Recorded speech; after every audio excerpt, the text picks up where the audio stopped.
తెలంగాణలో సెల్ ఫోన్ల దొంగతనాలు రోజు రోజుకి ఎక్కువవుతున్నాయి. సామాన్య ప్రజల నుంచి ప్రజాప్రతినిధుల వరకు ఈ దొంగల బెడద తప్పటం లేదు. తాజాగా రాష్ట్ర వ్యవసాయ శాఖ మంత్రి తుమ్మల నాగేశ్వరరావు సెల్ ఫోన్ చోరీ అయింది.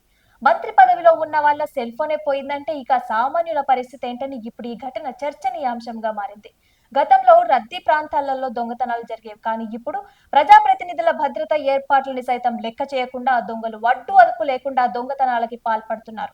కరీంనగర్ జిల్లా ఇన్ఛార్జ్ మంత్రిగా ఉన్న తుమ్మల నాగేశ్వరరావు ఆదివారం ఆగస్టు 3 కేశవపట్నంలో పర్యటించారు. అక్కడ జరిగిన రేషన్ కార్డుల పంపిణీ కార్యక్రమంలో పాల్గొని తిరిగి వెళ్లేందుకు కారెక్కిన తర్వాత సెల్ ఫోన్ చూసుకుంటే కనిపించడం లేదు. మంత్రి సెల్ ఫోన్ చోరికి గురి కావడంపై సర్వత్రా ఆశ్చర్యం వ్యక్తమైంది. ఈ ఘటన అనంతరం పోలీసులు కేసు నమోదు చేసి గాలింపు చర్యలు చేపట్టి సెల్ ఫోన్ సిగ్నల్ ఆధారంగా కరీంపేట్ కి చెందిన ఓ మహిళ దగ్గర మంత్రి ఫోన్ ఉన్నట్లుగా పోలీసులు గుర్తించారు. ఆ తర్వాత ఆమె నుంచి ఆ ఫోన్ ని స్వాధీనం చేసుకున్నారు. అయితే ఈ దొంగతనంలో ఆమె పాత్ర ఎంత వరకు ఉందనేది ఇంకా స్పష్టంగా తెలియలేదు.